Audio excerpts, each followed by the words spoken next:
साथियों, भाषा विज्ञान संबंधी जो प्रश्नोत्तरी हम कर रहे थे, मैंने पिछले वीडियो में 50 प्रश्न डाल दिए हैं। अब 50 प्रश्नों से आगे की श्रृंखला को हम बढ़ाते हुए देखते हैं आज का पहला प्रश्न।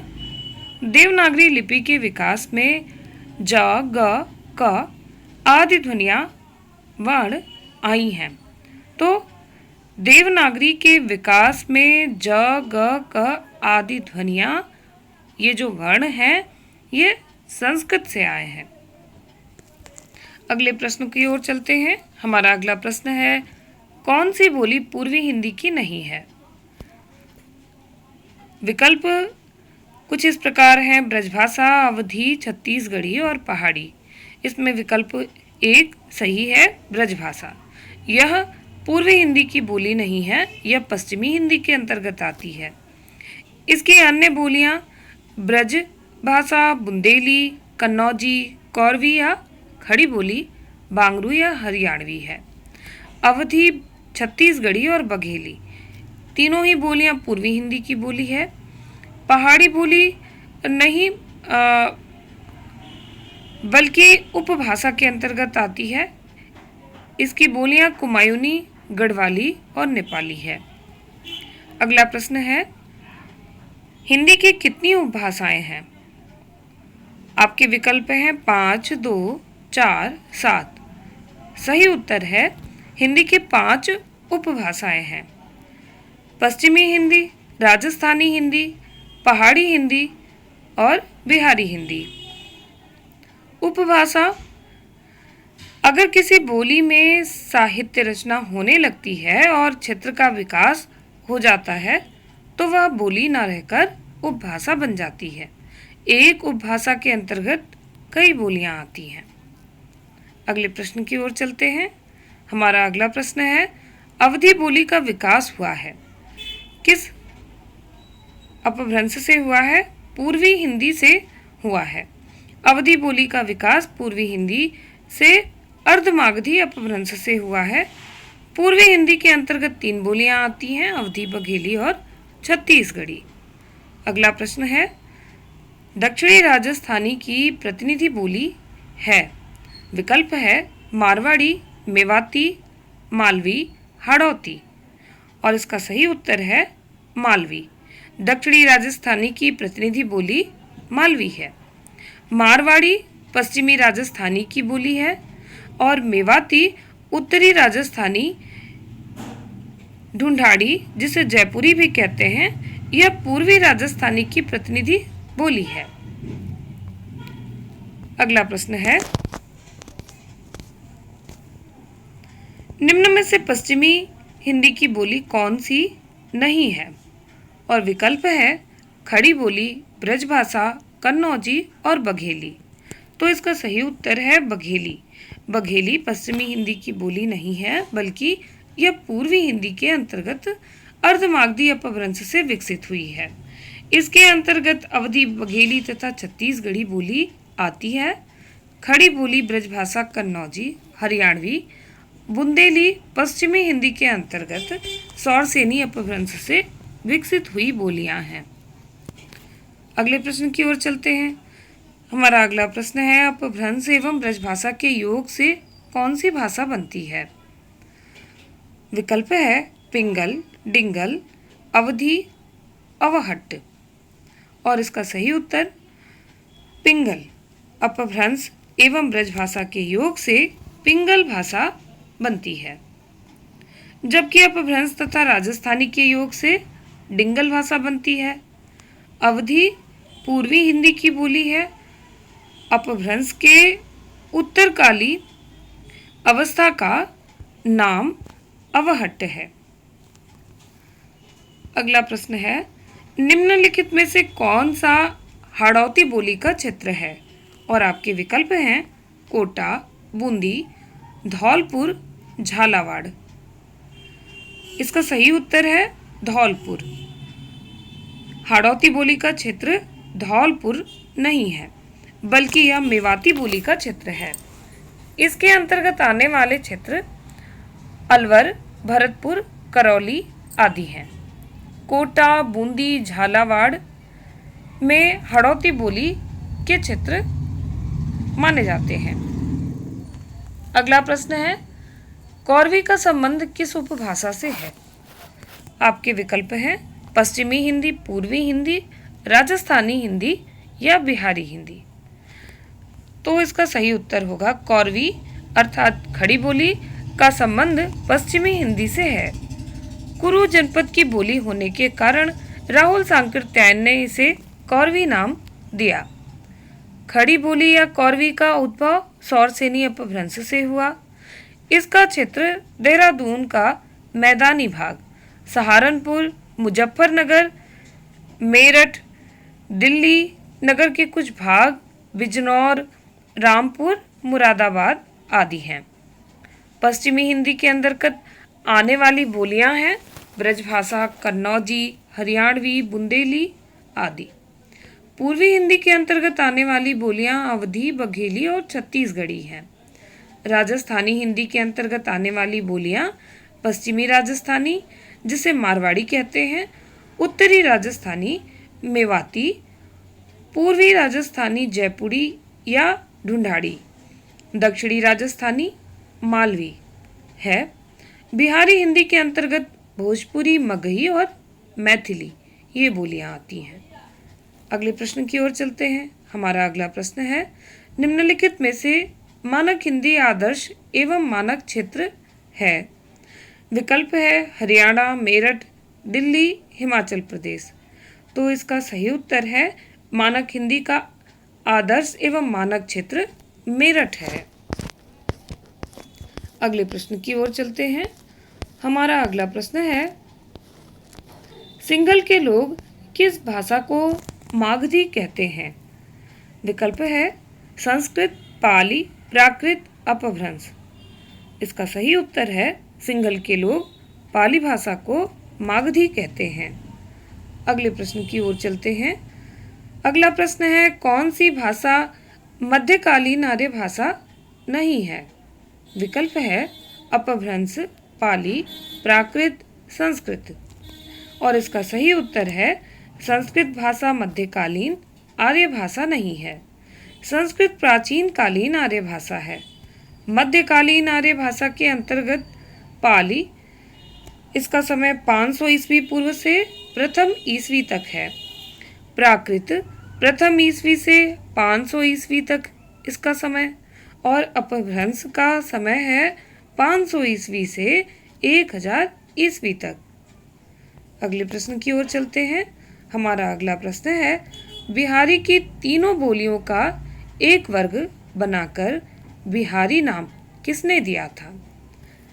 आपके विकल्प हैं ग्रियर्सन, सुनीति कुमार चटर्जी, गोपाल भोलानाथ तिवारी और धीरेन्द्र वर्मा। इसका सही उत्तर है बिहारी की तीनों बोलियों का एक वर्ग बनाकर बिहारी नाम जॉर्ज ग्रियर्सन ने दिया था। ग्रियर्सन ने पहली बार लिंग्विस्टिक सर्वे ऑफ इंडिया में वर्तमान उत्तरी बिहार और दक्षिणी पश्चिमी उत्तर प्रदेश में बोली जाने वाली भाषाओं के सम्मिलित स्वरूप, जो वहाँ की क्षेत्रीय हिंदी में परिलक्षित होता है, उसे बिहारी नाम दिया है। अगले प्रश्न की ओर चलते हैं। हमारा अगला प्रश्न है, डॉक्टर ग्रियर्सन ने राजस्थानी बोलियों को कितने वर्गों में रखा है? आपके विकल्प हैं 2, 6, 5, 7। और इसका सही उत्तर है डॉक्टर ग्रियर्सन ने राजस्थानी बोलियों को 5 वर्गों में रखा है, जो निम्न प्रकार से है। पश्चिमी राजस्थानी के अंतर्गत मारवाड़ी तथा उसकी उपबोलियां रखी हैं। उत्तरी पूर्वी राजस्थानी, इसके अंतर्गत मेवाती तथा अहिरवाटी बोली है। मध्य पूर्वी राजस्थानी के अंतर्गत आने वाली बोली ढूंढाड़ी तथा उसकी उपबोलियां हैं, और दक्षिणी पूर्वी राजस्थानी के अंतर्गत आने वाली बोली मालवी तथा रागड़ी है। दक्षिण राजस्थानी में निमाड़ी बोली और मेवाड़ी बोली का प्रयोग होता है। अगले प्रश्न की ओर चलते हैं। अगला प्रश्न है, पश्चिमी हिंदी उपभाषा वर्ग में नहीं है। विकल्प है कौरवी, कन्नौजी, बघेली और बुंदेली। इसका सही उत्तर है बघेली। पश्चिमी हिंदी उपभाषा वर्ग में नहीं आती है। पश्चिमी हिंदी उपभाषा वर्ग के अंतर्गत कौरवी, जिसे खड़ी बोली भी कहते हैं, हरियाणवी, कन्नौजी, ब्रज, बुंदेली बोलियां आती हैं, जबकि बघेली, अवधी और छत्तीसगढ़ी ये पूर्वी हिंदी वर्ग की बोलियां हैं। अगले प्रश्न की ओर चलते हैं। हमारा अगला प्रश्न है, पश्चिमी हिंदी की उत्पत्ति किस अपभ्रंश से हुई है? विकल्प है मागधी, ब्राचड़, महाराष्ट्री, सौरसेनी और इसका सही उत्तर है सौरसेनी। पश्चिमी हिंदी की उत्पत्ति सौरसेनी अपभ्रंश से हुई है। पश्चिमी हिंदी के अंतर्गत खड़ी बोली, जिसे कौरवी कहते हैं, हरियाणवी, बांगरू भी कहते हैं हरियाणवी को, ब्रज, बुंदेली, कन्नौजी बोलियां आती हैं। अगले प्रश्न की ओर चलते हैं। हमारा अगला प्रश्न है, पश्चिमी सीमा की मगही किससे प्रभावित है? और विकल्प है भोजपुरी, कुमायूनी, छत्तीसगढ़ी, कन्नौजी। इसका सही उत्तर है भोजपुरी। पश्चिमी सीमा की मगही भोजपुरी से प्रभावित है। भोजपुरी भाषा के अंतर्गत जौनपुर, आजमगढ़, बनारस, गाजीपुर, मिर्जापुर, बलिया आदि जिले आते हैं। मगही की पश्चिमी सीमा के अंतर्गत बक्सर, सिवान, सारण इत्यादि क्षेत्र आते हैं। अगले प्रश्न की ओर चलते हैं। हमारा अगला प्रश्न है, आर्य परिवार की भाषाओं का वर्गीकरण ध्वनियों के आधार पर करने की चेष्टा सबसे पहले किस विद्वान ने सुझाया था? आपके विकल्प हैं अस्कोली, बॉन बैडके, डॉक्टर धीरेन्द्र वर्मा या गिलक्राइस्ट। इस प्रश्न का सही उत्तर होगा आर्य परिवार की भाषाओं का वर्गीकरण ध्वनियों के आधार पर करने की चेष्टा सबसे पहले अस्कोली नामक विद्वान ने सुझाया था। अस्कोली महोदय ने 100 की संख्या के आधार पर शतम और केटुम नाम से भारोपीय परिवार को 2 भागों में विभाजित किया है। अगला प्रश्न है, भाट भाषा किसे कहते हैं? और आपके विकल्प हैं राजस्थानी, छत्तीसगढ़ी, पंजाबी, पहाड़ी और डिंगल। भाट भाषा डिंगल भाषा को कहते हैं। डिंगल भाषा राजस्थानी प्लस अपभ्रंश से मिलकर बना है, राजस्थानी और अपभ्रंश से। जबकि पिंगल भाषा ब्रज भाषा अपभ्रंश से मिलकर बना है, ब्रज भाषा प्लस अपभ्रंश से मिलकर बना है। तो हम इसे एक ट्रिक से याद रख सकते हैं।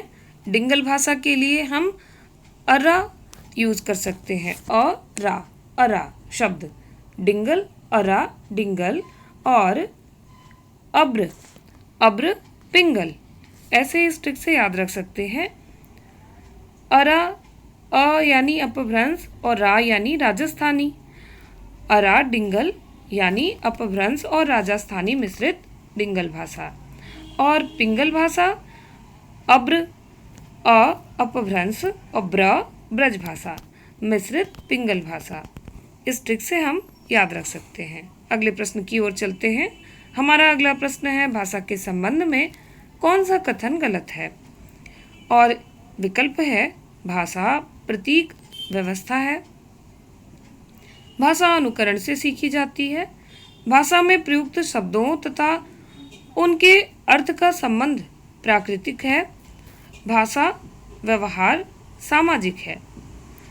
तो इन विकल्पों में विकल्प सी सही है, भाषा में प्रयुक्त शब्दों तथा उनके अर्थ का संबंध प्राकृतिक है। यह कथन जो है गलत उत्तर है। भाषा के संबंध में प्रश्न पूछ रखा था कि भाषा के संबंध में कौन सा कथन गलत है, तो भाषा में प्रयुक्त शब्दों तथा उनके अर्थ का संबंध प्राकृतिक है, यही विकल्प इसमें सही है। भाषा प्रतीक व्यवस्था है, भाषा अनुकरण से सीखी जाती है, भाषा व्यवहार सामाजिक है, ये सभी कथन भाषा के संबंध में सही हैं। अगले प्रश्न की ओर चलते हैं। हमारा अगला प्रश्न है, भारतीय संविधान के किस अनुच्छेद में अष्टम सूची के अंतर्गत भारतीय भाषाओं की व्यवस्था की गई है? अनुच्छेद 343, अनुच्छेद 345, अनुच्छेद 349 या अनुच्छेद 351? तो इसका सही उत्तर होगा अनुच्छेद 351। इसकी व्याख्या इस प्रकार है, भारतीय संविधान के अनुच्छेद 351 में अष्टम सूची के अंतर्गत भारतीय भाषाओं की व्यवस्था की गई है। अनुच्छेद 343 में संघ की राजभाषा हिंदी और लिपि देवनागरी होगी।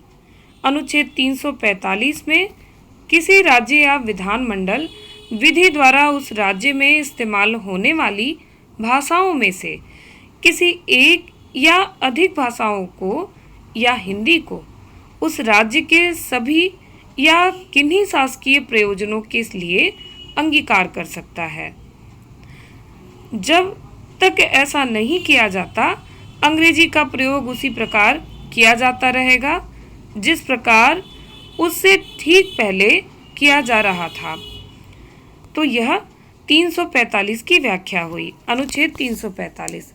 अब देखते हैं अनुच्छेद 349 की व्याख्या।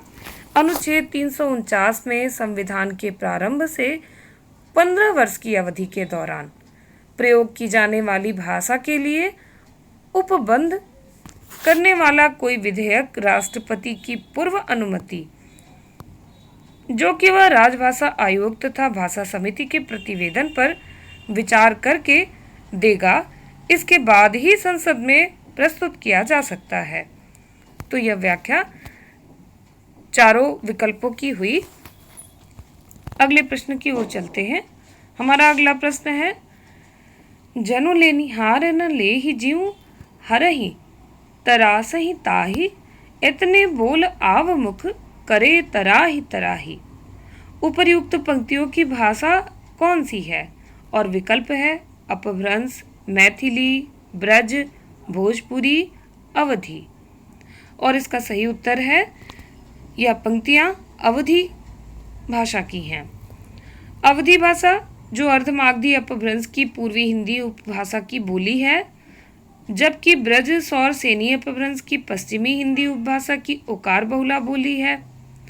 भोजपुरी एवं मैथिली मागधी अपभ्रंश की बिहारी हिंदी उपभाषा की बोली है तथा अपभ्रंश के अंतर्गत सौर सेनी या अर्धमागधी, मागधी, पैसाची, ब्राचड़ तथा महाराष्ट्री है।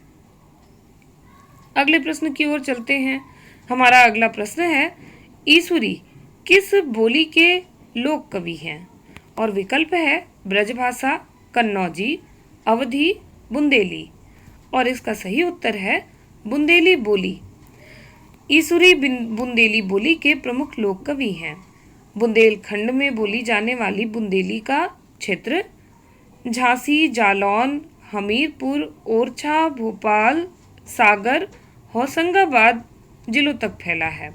इस प्रकार दक्षिणी उत्तर प्रदेश, मध्य प्रदेश का मध्य भाग इस बोली के क्षेत्र में समाविष्ट है।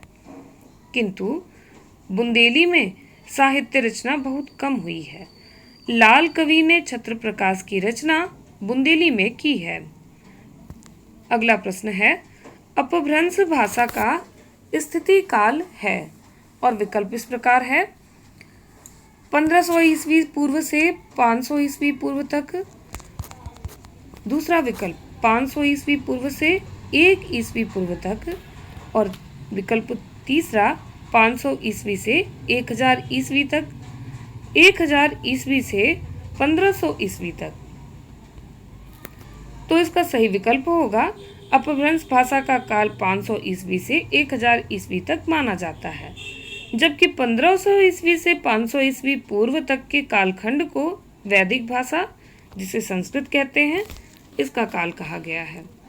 तत्पश्चात 500 ईस्वी पूर्व से 1 ईस्वी तक का समय पाली भाषा का है तथा 1 ईस्वी से 500 ईस्वी तक का समय प्राकृत भाषा का है। अगले प्रश्न की ओर चलते हैं। हमारा अगला प्रश्न है, पूर्वी हिंदी की उत्पत्ति किस अपभ्रंश से हुई है? और इसका उत्तर है पूर्वी हिंदी की उत्पत्ति अब अर्धमागधी अपभ्रंश से हुई है। ब्राचड़ अपभ्रंश से सिंधी उपभाषा का विकास हुआ। सौरसेनी अपभ्रंश से पश्चिमी हिंदी का विकास हुआ और मागधी अपभ्रंश से बिहारी हिंदी का विकास हुआ। अगले प्रश्न की ओर चलते हैं। हमारा अगला प्रश्न है मेरठ, सहारनपुर, बिजनौर किस बोली के क्षेत्र में आते हैं? विकल्प है खड़ी बोली, ब्रजभाषा, कन्नौजी और अवधी। इसका सही उत्तर है मेरठ, रामपुर, मुरादाबाद, मुजफ्फरनगर, गाजियाबाद, सहारनपुर, बिजनौर खड़ी बोली भाषा के क्षेत्र में आते हैं, जबकि आगरा, मथुरा ब्रजभाषा में, इटावा, हरदोई, कानपुर, फर्रुखाबाद, पीलीभीत कन्नौजी बोली के क्षेत्र में तथा इलाहाबाद, रायबरेली, सीतापुर, बहराइच, गोंडा, फैजाबाद, सुल्तानपुर इन क्षेत्रों में अवधी बोली विकसित है। अगले प्रश्न की ओर चलते हैं। हमारा अगला प्रश्न है इनमें से किस बोली में ने का प्रयोग नहीं होता? विकल्प है कौरवी, अवधी, हरियाणवी, मालवी और इसका सही उत्तर है विकल्प वी। अवधी बोली में ने का प्रयोग नहीं होता, जबकि कौरवी यानी खड़ी बोली में, हरियाणवी और मालवी में ने का प्रयोग किया जाता है। अवधी बोली का विकास अर्धमागधी अपभ्रंश से होता है और इसके अंतर्गत 3 बोलियां आती हैं। अर्धमागधी अपभ्रंश के अंतर्गत 3 बोलियां अवधी, बघेली और छत्तीसगढ़ी आती हैं। अगले प्रश्न की ओर चलते हैं। हमारा अगला प्रश्न है पावरी इनमें से किस बोली से संबंधित है? और विकल्प है ब्रज, खड़ी बोली, बुंदेली और अवधी। इसका सही उत्तर है पावरी बुंदेलखंड क्षेत्र में बोली जाने वाली बुंदेली की बोली है। पावरी ग्वालियर जो मध्य प्रदेश का डिस्ट्रिक्ट है, ग्वालियर में उत्तर पूर्व में स्थित दतिया तथा उसके आसपास के क्षेत्र में बोली जाती है पावरी। अगले प्रश्न की ओर चलते हैं। हमारा अगला प्रश्न है पूर्वी हिंदी की बोलियों का विकास हुआ है।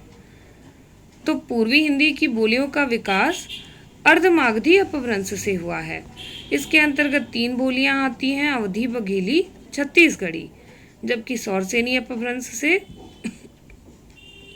पश्चिमी हिंदी, राजस्थानी हिंदी और पहाड़ी हिंदी का विकास हुआ है। मागधी अपभ्रंश से बिहारी हिंदी का विकास हुआ है और पैशाची अपभ्रंश से पंजाबी, लहंदा और ब्राचड़ का विकास हुआ है। अगले प्रश्न की ओर चलते हैं।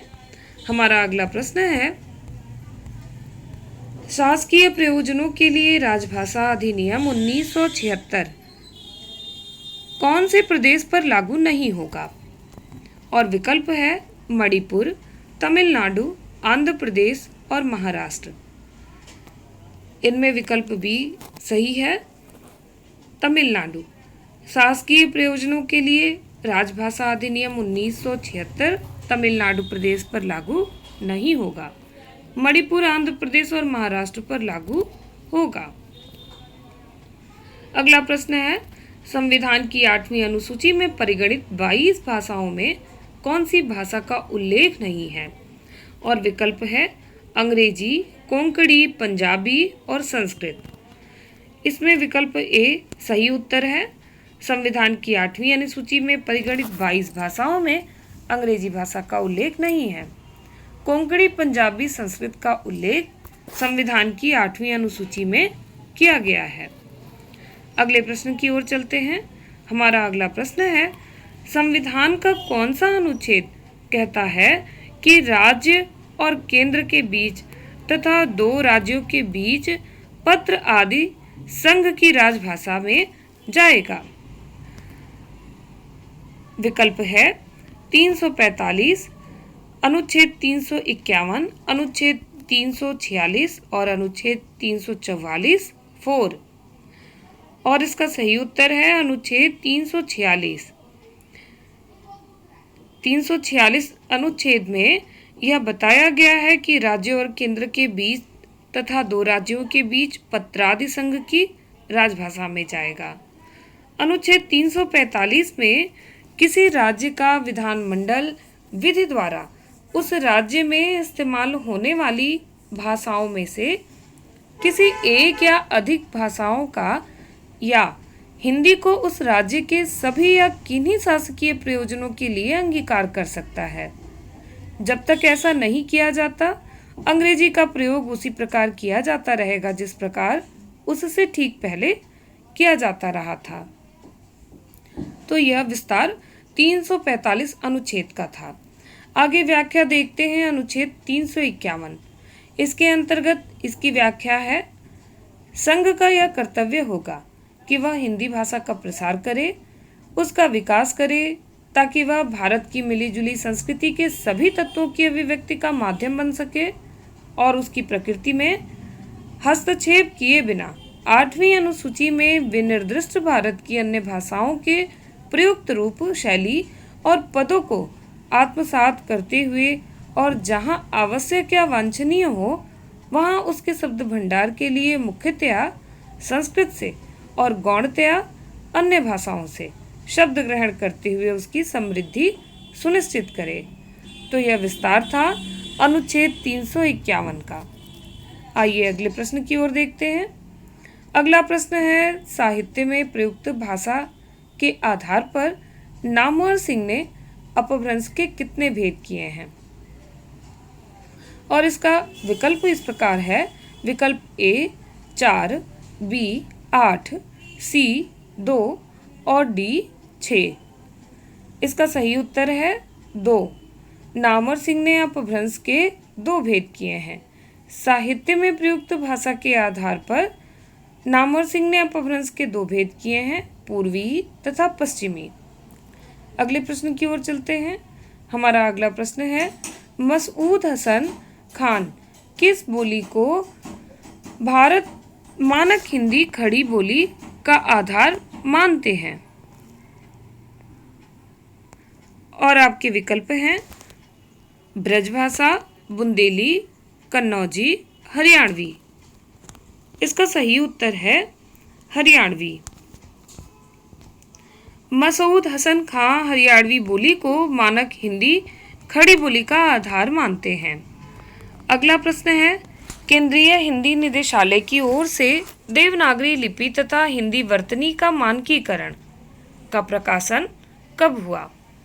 और आपके विकल्प हैं सन 1957, 1967, 1945 या 1983। इसका सही उत्तर है केंद्रीय हिंदी निदेशालय की ओर से देवनागरी लिपि तथा हिंदी वर्तनी का मानकीकरण का प्रकाशन 1983 में हुआ। अगला प्रश्न है, भारतीय संविधान ने अंकों के किस रूप को स्वीकार किया है? और आपके विकल्प हैं भारतीय अंकों को, भारतीय अंकों के अंतर्राष्ट्रीय रूप को, भारतीय मूल के अरबी के अंतर्राष्ट्रीय रूप को या उपर्युक्त सभी को। और इसका सही उत्तर है भारतीय संविधान में भारतीय अंकों के अंतर्राष्ट्रीय रूप को स्वीकार किया है।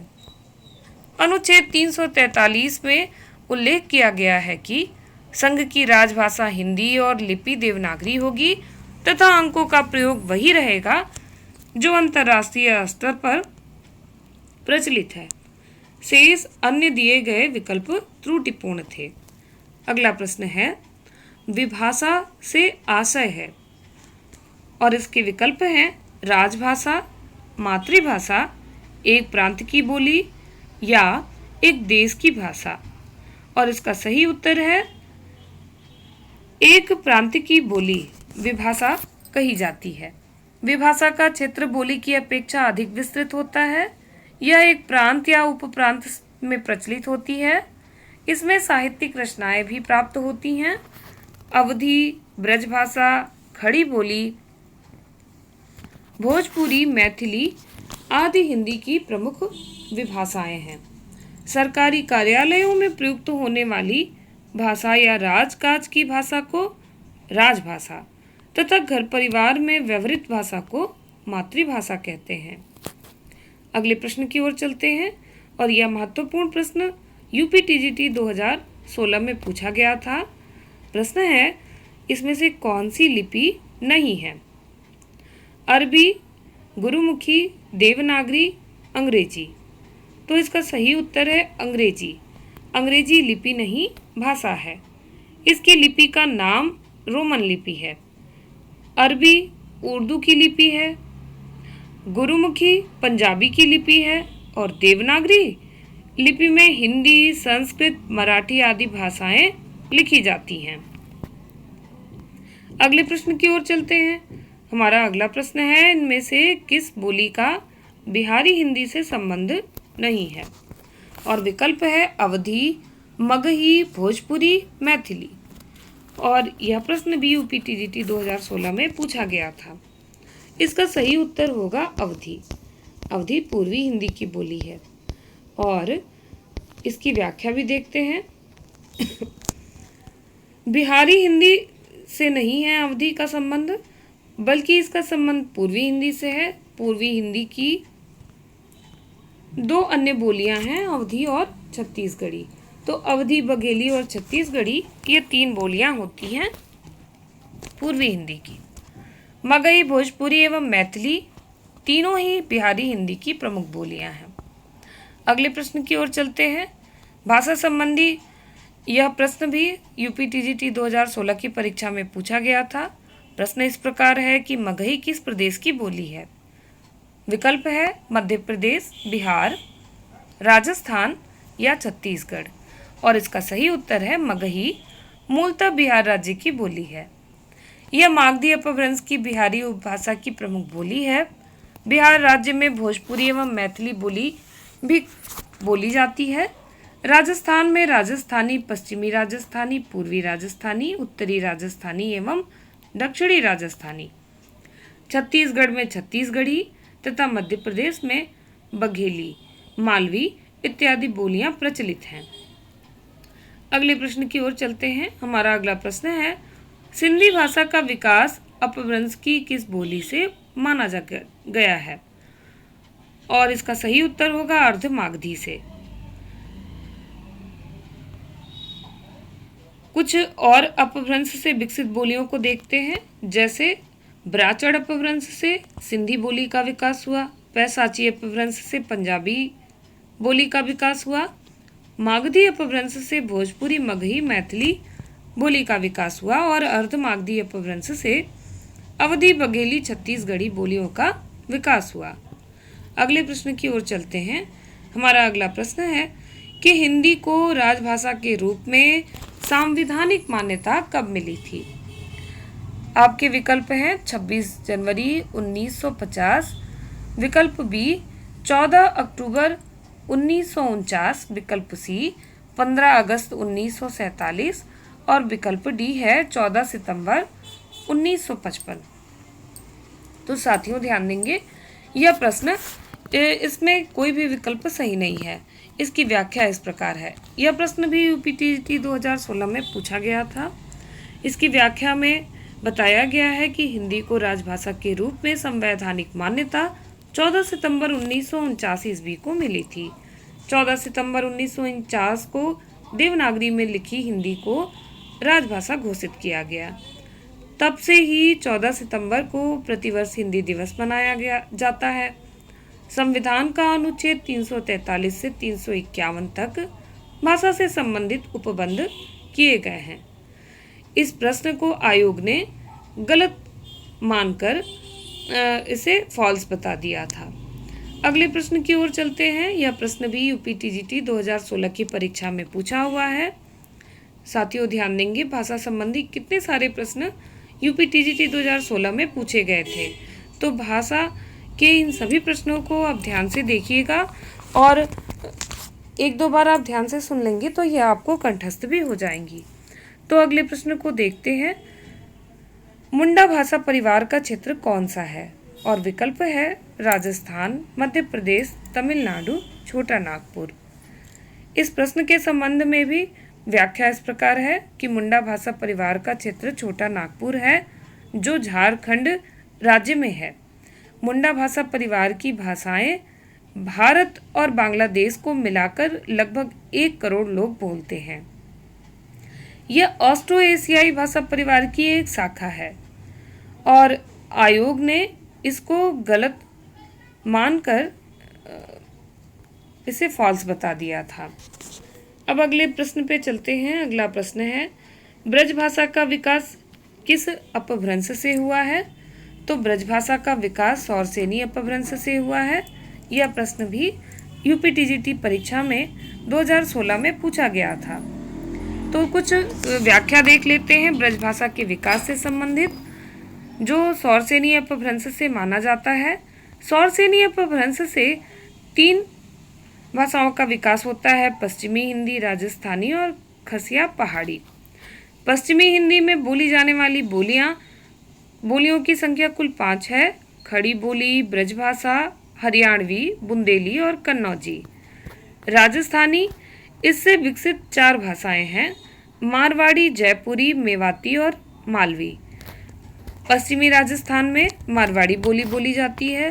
पूर्वी राजस्थान में जयपुरी बोली का अन्य नाम ढूढ़ाड़ी भी है और उत्तरी राजस्थानी में मेवाती बोली का विकास है। दक्षिणी राजस्थानी में मालवी बोली बोली जाती है। तीसरा भाग खसिया पहाड़ी, इससे विकसित 3 बोलियां हैं, कुमायूनी, गढ़वाली और नेपाली। अब अगले प्रश्न की ओर चलते हैं। हमारा अगला प्रश्न है, आगरा किस बोली का क्षेत्र है? और आपके विकल्प हैं अवधी, खड़ी बोली, ब्रजभाषा, छत्तीसगढ़ी। और इसका सही उत्तर है आगरा ब्रजभाषा बोली का क्षेत्र है। शेष विवरण भी देख लेते हैं। ब्रजभाषा का अन्य क्षेत्र मथुरा, आगरा, अलीगढ़, बरेली, बदायूं, एटा, मैनपुरी, भरतपुर।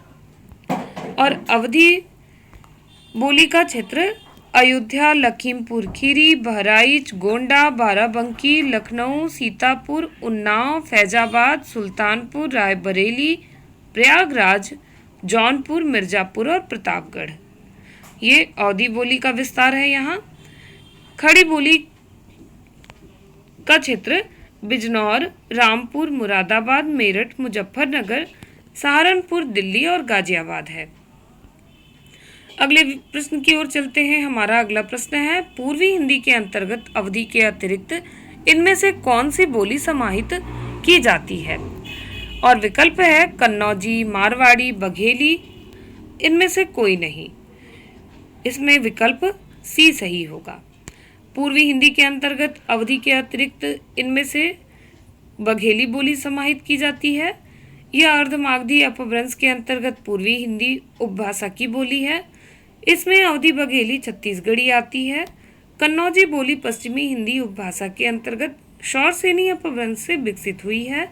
शौरसेनी अपभ्रंश के अंतर्गत ब्रज कन्नौजी, बुंदेली, हरियाणवी, खड़ी बोली आदि आती है। मारवाड़ी राजस्थानी भाषा की बोली है। अगले प्रश्न की ओर चलते हैं। हमारा अगला प्रश्न है, अर्थ परिवर्तन की दिशाओं में रिक्त स्थान शामिल नहीं है और आपको रिक्त स्थान की पूर्ति करनी है। आपके विकल्प हैं अर्थ संकोच, अर्थापकर्षक, अर्थोत्कर्ष, अर्थ विस्तार या अर्थाभाव। तो इसका सही उत्तर है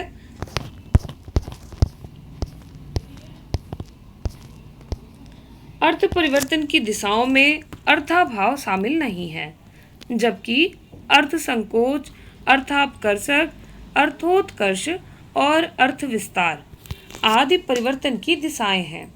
देखा जाता है कि कोई शब्द पहले व्यापक अर्थ में प्रयुक्त होता था, लेकिन बाद में उसका अर्थ संकोच में सीमित अर्थ हो गया है।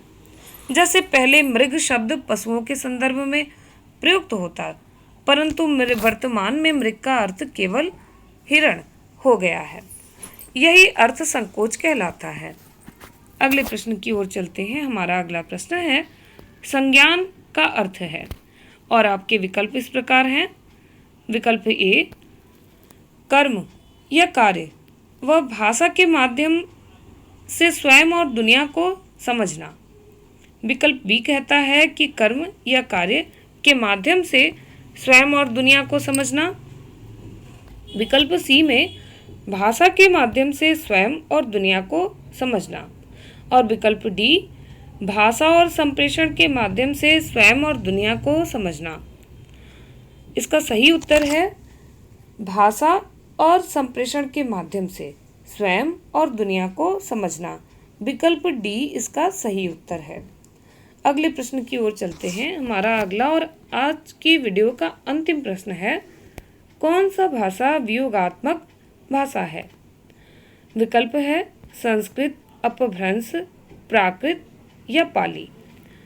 इसका सही उत्तर है अपभ्रंश भाषा वियोगात्मक भाषा है। आकृति और रूप की दृष्टि से अपभ्रंश तथा हिंदी वियोगात्मक या विश्लिष्ट भाषा है, जबकि संस्कृत, पाली, प्राकृत संयोगात्मक भाषा है। साथियों, इसी के साथ आज हमारे 100 प्रश्न पूरे हुए। कुछ अन्य प्रश्नों, भाषा संबंधी अन्य प्रश्नों को लेकर मैं पुनः उपस्थित होंगी। तब तक के लिए राधे राधे। मेरे चैनल को लाइक, शेयर और सब्सक्राइब करना ना भूलिएगा।